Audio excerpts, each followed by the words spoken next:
Ipitiki gimini sili yibiri kingi. Uputaka gamanu sulu yibara konga. Apataka gamana sala yabara kanga. Inutitoro nalokpunga. Ipitiki gimini sili yibiri kingi. Uputaka gamanu sulu yibara konga. Apataka gamana sala yabara kanga. Inutitoro nalokpunga. Carleton is on Algonquin land, so let's embrace that heritage of where this school comes from, which Carleton proudly does, and showcase it more. Let's have more of a direct viewing of that knowledge that this school is built on stolen Algonquin land.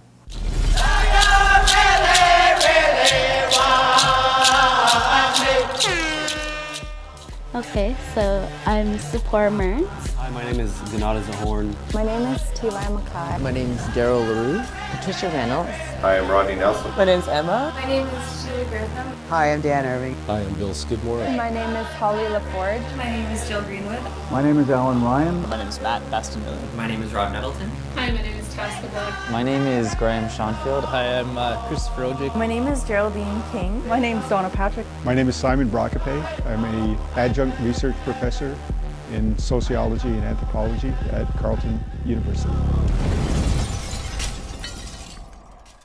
It really sucks when you go into a class and you have to deal with situations that you have to kind of stand up for all Indigenous people and I found it very discouraging. Whenever I'm in a class and they're about to discuss Aboriginal issues, I always immediately get a sense of discomfort because I never know how the discussion is going to go. After one incident, I still went to class and there was one day I just chose not to say anything because I was so frustrated. And we were talking about residential schools, but we were also talking about child welfare.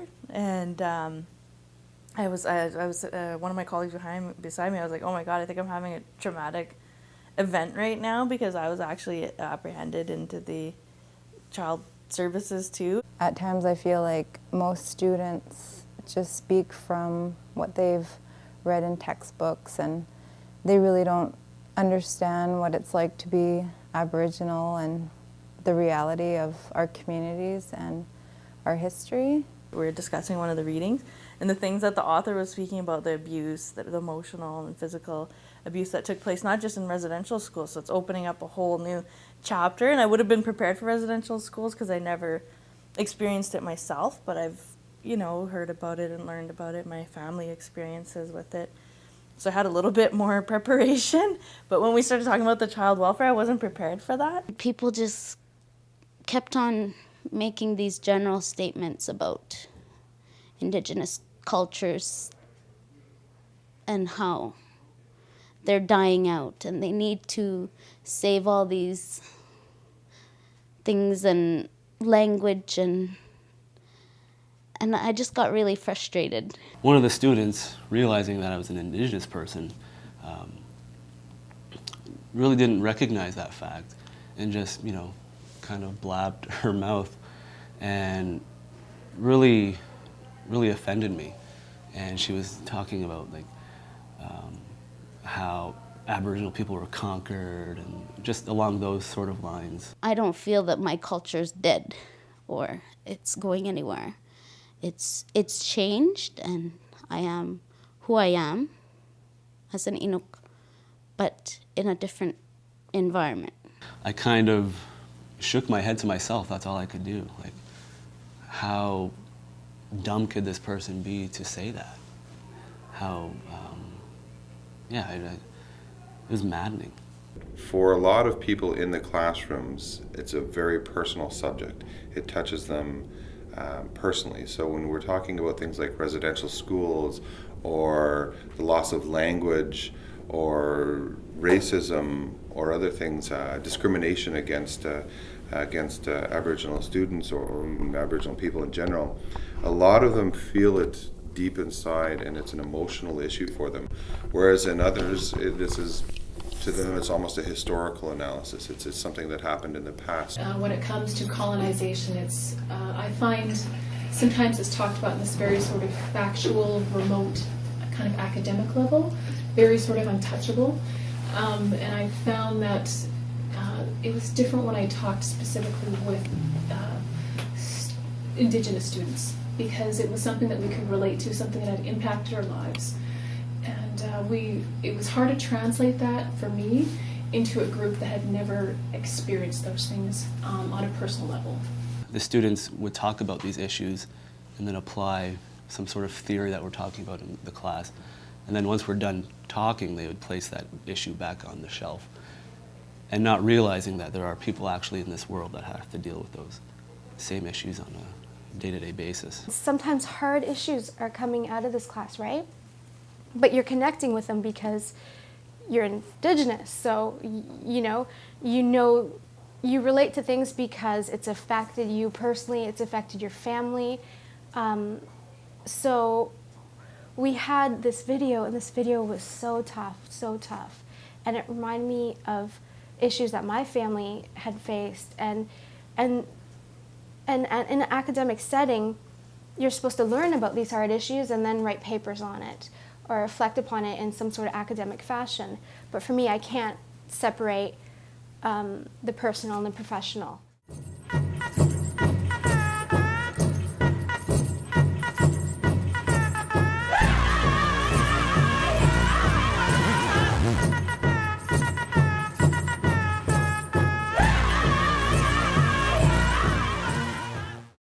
As a non-Aboriginal person, I think the hardest thing is asking questions without sounding ignorant or like you really don't know anything, because I really didn't know anything at all before I just sort of like went there and learned all about it. So I find, I bet a lot of non-Aboriginal students feel the same way, that they're just, they're not sure what's appropriate to ask. They don't want to sound offensive. They don't want to be ignorant. So a lot of the times they'll not speak just out of like fear of getting it wrong. I was always worried in class about saying the wrong thing, using the wrong term, or being politically incorrect. And that fear resonates still. Whenever you have a bunch of white people in a room trying to have a discussion about Aboriginal issues, there's a tendency to be a little, I don't know, maybe I'm not 100% sure. They're very, very tentative about what they have to say because they don't know if there's an Aboriginal person in the room. They don't know if they're going to be offending a particular person. I think it is that people don't feel like they can say anything often. Or that if they do feel like they have something to say, often it's like a problematic thing to say. Or they're concerned that it'll be problematic, or like they're afraid to ask questions to like learn more, right? Or I think it's often, I think it's like, it gets to like some deeply seated like discomfort, I think. I just kind of built up this fear about offending my Aboriginal friends who I cared about, but at the same, and I don't want to offend them, but at the same time, I'm not sure of things still, and I have questions that I want to ask, but who can I ask? It was a shock to my system coming to university and having this instructor teach me these things that I was like, damn it, why haven't I heard of this before? Most students enter the classroom knowing very little, if anything, about sort of the history of Indigenous peoples and especially Indigenous struggles that are ongoing in Canada. So that's sort of what frames a lot of the discussion we have, at least for non-Indigenous students in the classroom, is coming to some very basic understanding. Whether I've had second-year students, third-year students, fourth-year or grad students, there's always some students who know nothing. So you're starting basically at ground zero for some, and then others have, as I said, this kind of more selective or differential kind of background that it's very hard to teach. It's like teaching, multi-level kind of classroom, but it doesn't seem to be much difference in my experience depending on the year. So, one of the comments I'll often get from students is that I feel so bad I didn't know any of this. And I'll say, but now you're learning it. You know, you probably weren't taught that before. But now you're learning it, and now you can do something with what you're learning. They sometimes, you know, feel badly about being white all of a sudden. I'm reminded of a story that John Kelly told to one of my classes, to the graduate seminar. John Kelly said when he was a teacher in a high school, a young white boy, a young blonde, non-native person came up to him and said, I feel really badly about being a non-native person. And John said, you should not feel badly about being who you are. For one thing, it's really helpful to me, to us, as part of sort of a movement of reclamation, that you be part of this, because you have access to people that I don't have access to. Just by virtue of being a Caucasian, some people will listen to you who will not listen to me because I'm an Indian. So you can be part of this, and there's a role for you. And that aspect of a role for my students in this reclamation process is something I try and reaffirm continually. So it's not about beating down on anybody. It's about increased awareness to history and particularly contemporary realities, because then the students can say, I can be part of this. And they come up to me and say, you know, can I volunteer with this organization? Is there a place for me? And I say, absolutely, there is a place.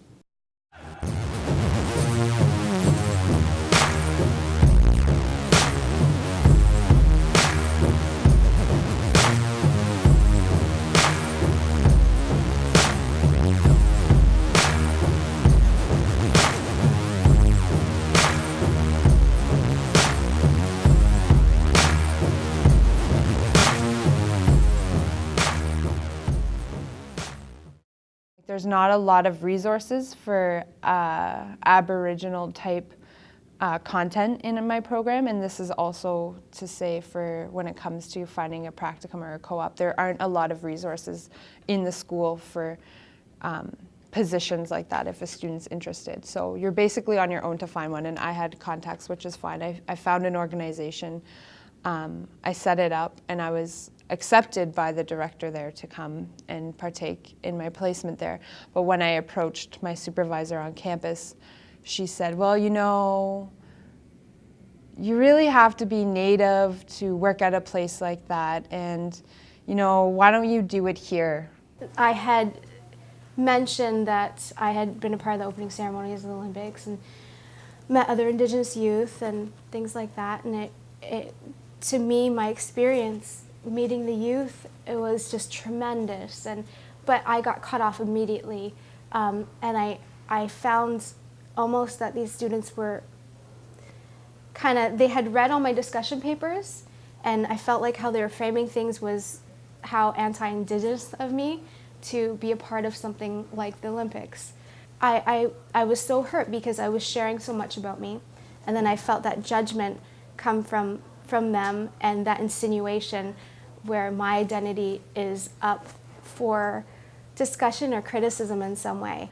I was judged on my nativeness by a supervisor, and it really held me back from doing what I wanted to do in that practicum, in that position that I was in. She didn't understand where I was coming from, and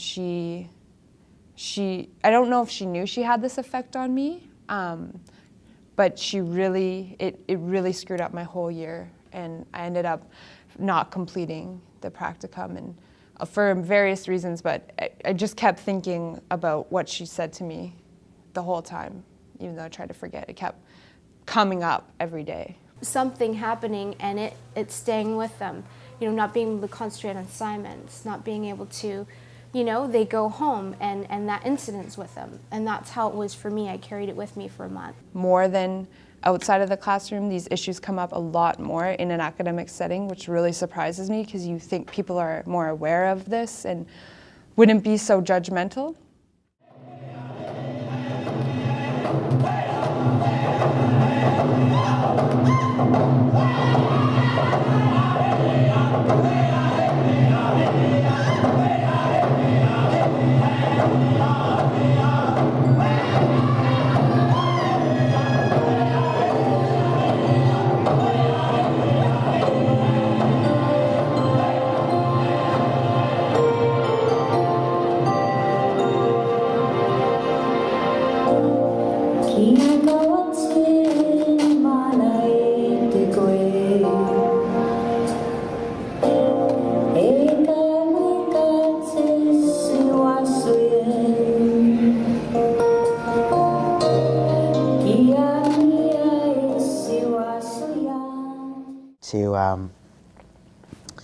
present material in terms of like a sex-gender binary and then not problematize that that is a Western binary, that the ways that gender and colonialism are so intertwined that we can't separate them. So to start a trans class with the sex and gender binary as two ignores a whole other area of history, other areas of culture and social organization.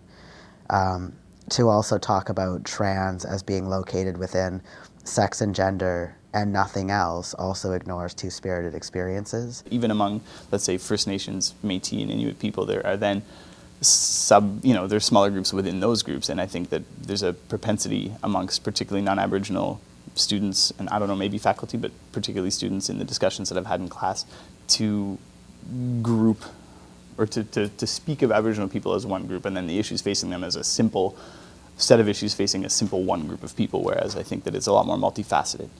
There have been situations where I have been uncomfortable because of other Indigenous people saying things that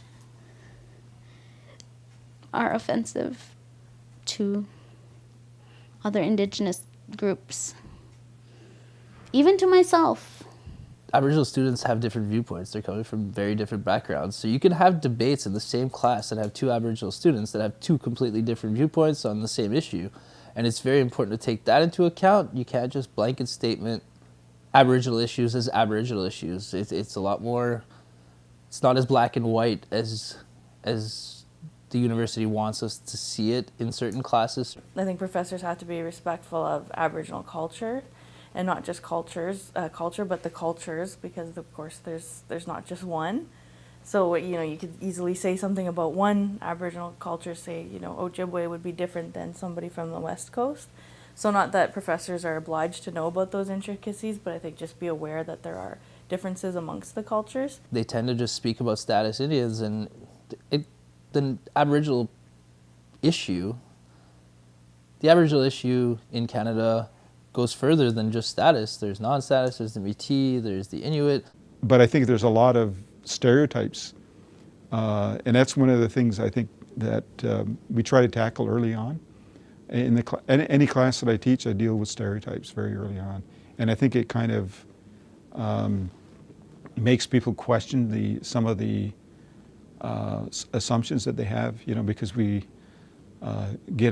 here's where we get our evidence from Walt Disney, the Indian going, woo, that sort of thing, cartoons. Non-Native students that aren't so educated, they're always saying, oh, well, what are you doing about this rally and that rally? And I'm like, you don't have to pinhole every Native or Aboriginal student as a freedom fighter. You know what I mean? Like, I see what they're getting at, and this is what the media is giving them, or this is what they're seeing on campus, this is what they're interested in. So I get a lot of radicals that would approach me and expect, if you're into your culture, if you're into it, why aren't you supporting this? Why aren't you being so political? And people really need to put that down and say, okay, we're all humans. Not everyone is a political body. Not everyone wants to fight the system all the time. You know what I mean? So that's uncomfortable for me. And a lot of people, I find, talk over me when I say that kind of thing.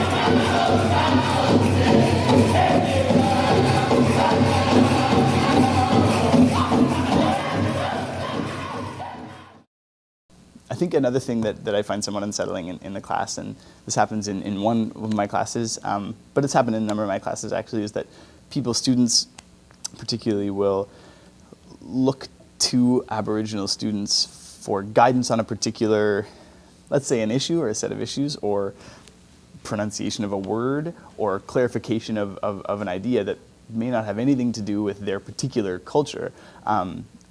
And to me, that's kind of abhorrent, and it's sort of demonstrative of a real fundamental misunderstanding or cultural insensitivity. And so that's something that sticks in my mind, is whenever that kind of thing happens, it makes me a little nervous. It's also difficult when you have Native students in the class to give them the space to be able to speak their experience or their concerns or the points that they want to make in terms of the readings or what have you, but then not rely on them. If a question comes up, to not necessarily look at them to provide the answer to the question. I found in my experience, often stories or their own experience or their own perceptions they'll offer those freely, but to single Aboriginal students out again, it fosters this notion that colonization is a one-sided relationship that lets off the hook non-Indigenous people. You don't want to call out students. You know, that is one of the things that's very difficult, and it's a struggle for faculty, because when they are talking about Indigenous issues, and you may have one Inuit person in your class, or you might have a Cree student or something, a lot of time they get called out in class, and you know, when instructors or a prof is saying something, and then they turn to the student and say, is this the way it is, or do you agree with this or whatnot? It's difficult. You don't really want to do that, because a lot of students feel very uncomfortable being called out and being sort of a token person. I find that teachers look to us for answers. If they know your First Nation and you're sitting in the first couple of rows, they'll always look for approval to you. They'll always be like, and Aboriginal and people in this country deal with blah, blah, blah, X and Y. Am I right, Chris? And it's quite amusing, because they're there to teach us and sometimes look to us for answers. It was the first time I felt singled out, where I felt the spotlight was on me and not a positive spotlight. And I don't think that I'll ever forget that, because it was the first time I experienced it, and I only realized how much it affected me when I mentioned it to the prof, because I almost started crying. Like I really didn't realize that I felt so strongly about it.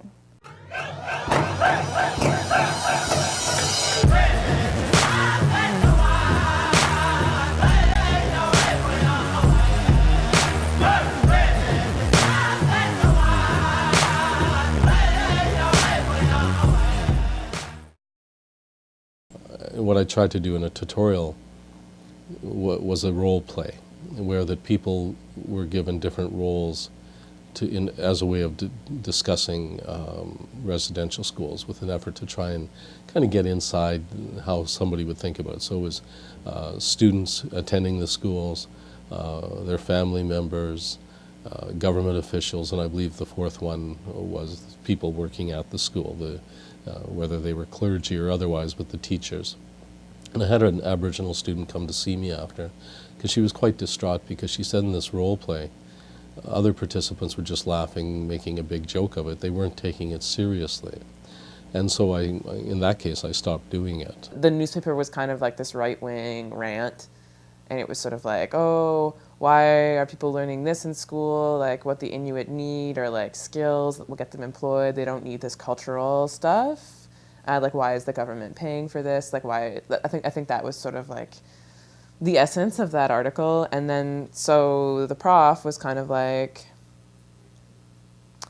all right, well, we're gonna have a debate about this. We're gonna have a debate. We're gonna like be divided, like who's for or against this like cultural school. We had a discussion about residential schools, and part of the classroom exercise in the workshop was to debate, to put ourselves in the 1960s and debate whether residential schools were good or bad for Aboriginal people. And it was a random assignment on which side you were on for the debate, and I got put on the they were a good idea side. Made me very uncomfortable at first, and I did voice my problems with it to the facilitator. But I said, okay, I'll go ahead with this, and just became very absurd in my answers and just using the points four in a very sarcastic manner to prove that they weren't a good idea. I used humor, I used a little bit of anger to deal with an otherwise uncomfortable situation. I find that this incident gets at the heart of what's at the problematic elements, not only of Aboriginal issues, but of certain classic teaching tools, right? The debate just opens space for people to say things that they don't even believe, that aren't even true, just for the sake of making an argument. And it's I found it really frustrating because I find that always happens, and that is never productive.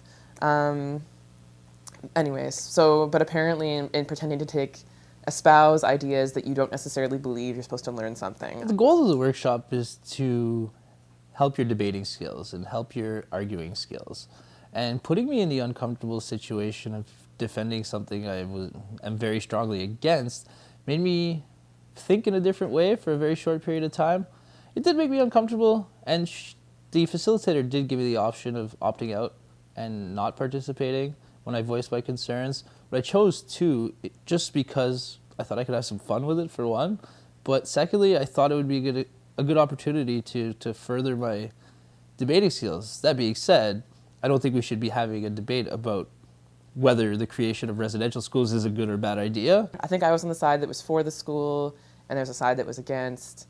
And all these people started making these really messed up arguments. So these unilineal cultural evolutionists sort of well, culture is just holding people back. What we need is technology, blah, blah, blah. All these things about how progress is key, and that there's no place for cultural teachings on this trajectory we have going towards progress. Somebody just said something that just sent me off my rocker. And I was just no, that is so, I think I said that's so fucked up. I can't believe you said that, and walked out. I stormed out, and I remember just sitting in the hallway shaking and being okay, I have to calm down. I have to calm down and go back to class. I have to be okay. And I came back and everybody was kind of oh my God, she's crazy. And the prof was sort of trying to deal with it, but it's he had clearly made this situation in which well, I felt I mean, I understand where he's coming from and why that might happen. I mean, this is the academy. Debate is supposedly some treasured whatever. So I understand where he's coming from and why that happened, but it was totally just opening space for people to say really fucked up racist things. So I found that really hard. He was sort of trying to navigate that, but I don't know whether he fully acknowledged that that's what happened, but I feel like that's what happened. So I ended up dropping the class. That's how I dealt with it. A student who's asked without any preparation, but simply asked in public to take the role of the administrators or teachers of the residential school in a class debate or role play. An Aboriginal student who's asked that without preparation, to me this amounts to some kind of an offense. And I would see then the student's ability to deal with that, talk to someone, say immediately, this is inappropriate for me because it triggers a lot of things. We're not going to have room to debate notions of conquest. So instead of saying, so I'll tell students that, that is the common knowledge in terms of Canadian history, that there was some form of conquest and that there was some victory on the side of the British or the French, or and that we're not going to talk about that. That we don't, to conceptualize it in that way actually erases power relations that they need to really understand. So we're going to talk about colonialization as an ongoing process. Western education has been set up, or the history has been told from one side, that, for me anyway, that heavy-handedness has actually enabled different forms of conversations without getting mired in debates that I find come from a profound sense of ignorance that don't do any good to anyone.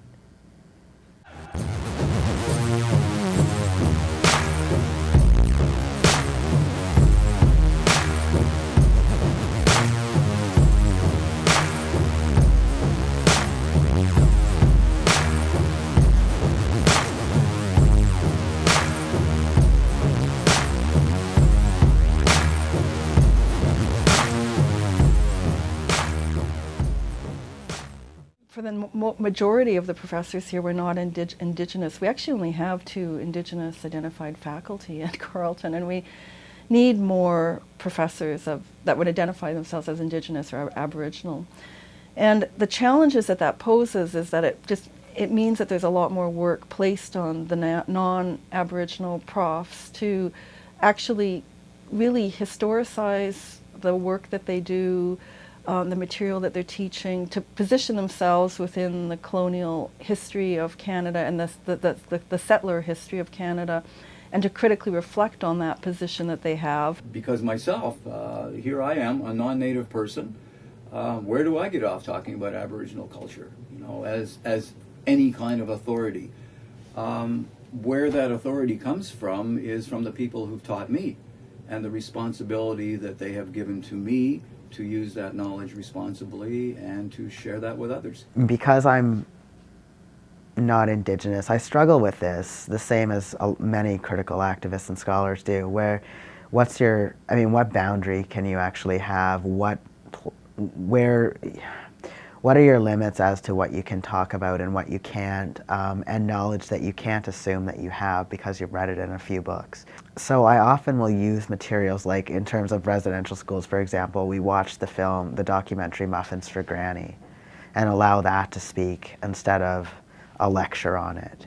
Having an instructor to teach Aboriginal history, even in general history classes at the intro level, they need to be someone who is able to contextualize Aboriginal issues from the Aboriginal perspective, and not Aboriginals in a European history sense. I bring people in from the local community to tell stories.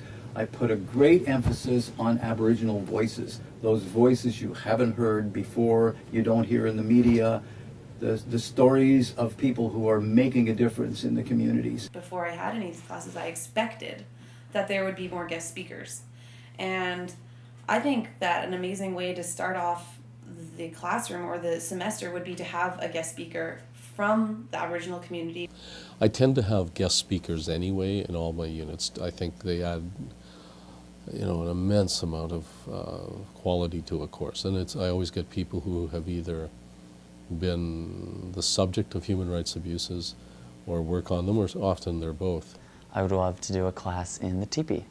I would love for them to bring us to the Aboriginal lounge just to chill, in that sort of environment, because I hadn't even gone in there. There have been those moments in which sort of a silence sort of takes over the class and people look around awkwardly, not knowing what quite to say next. Often, in my experience, the couple times that's happened, it's been alleviated by the professor sort of moving things along, which I think maybe isn't always necessarily the best way to address those situations, because I think that if there is that awkwardness, it's there for a reason, and it should be, I think, visited or perhaps revisited another time when things are maybe less emotionally charged.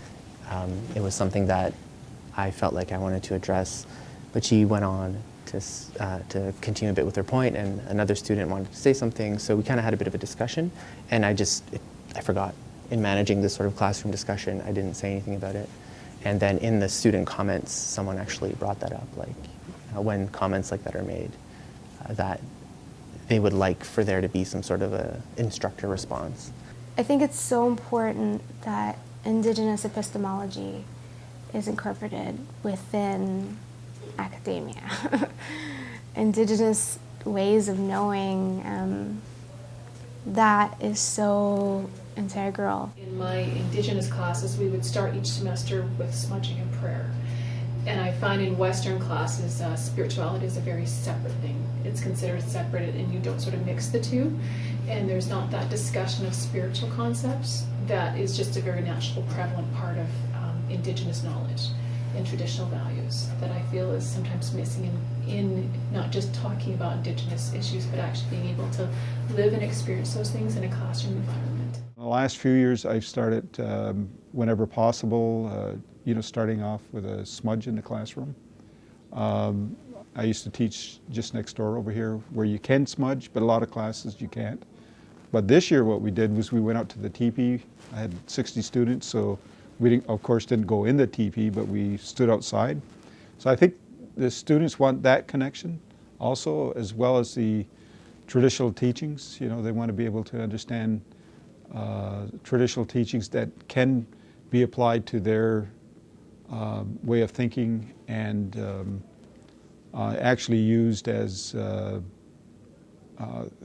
theoretical, if you want to call it that, basis for analysis. Not to say that the teaching is theoretical, but it's evidence-based from a particular medicine society that has been proven, over thousands of years.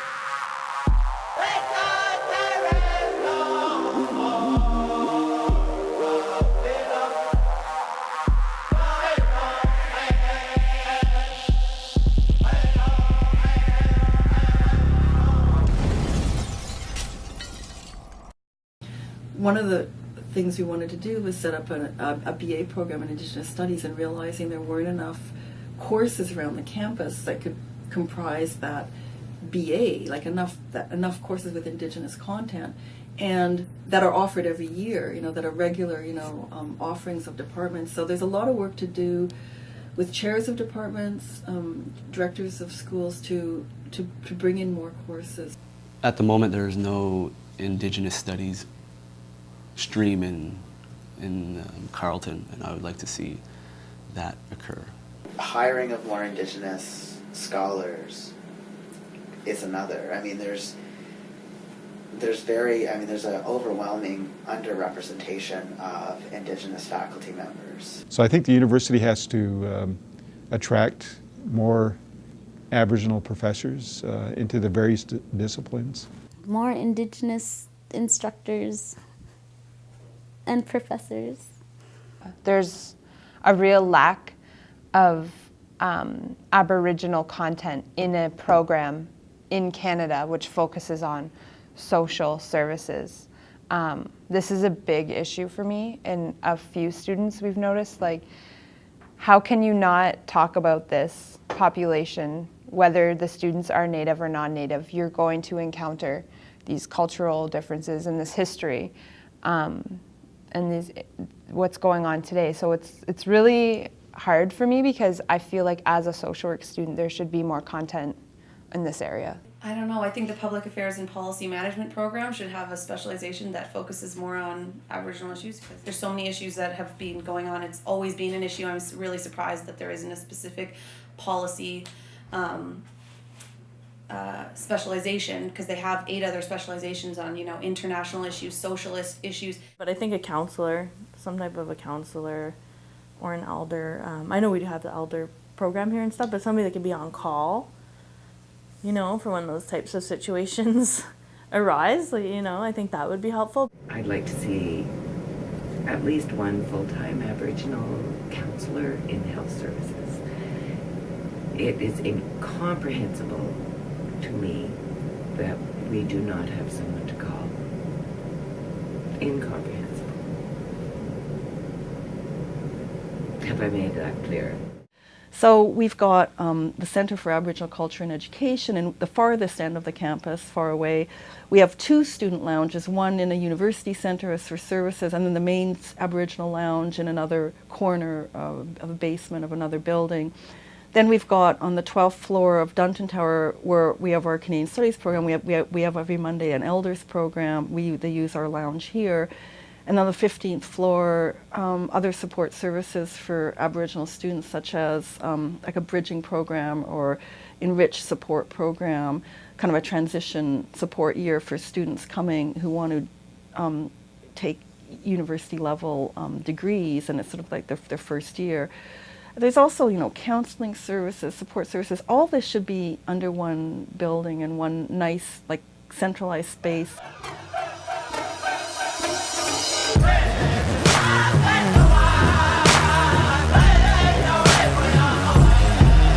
They want to study Indigenous studies, or they want to study Indigenous governance, or they want to study traditional knowledge or oral histories or whatnot, and it's just, we just don't have that right now.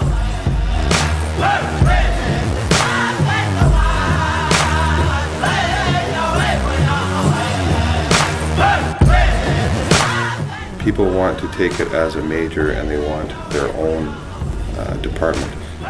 And we're fractured across different disciplines, and it would be great to house this into a program.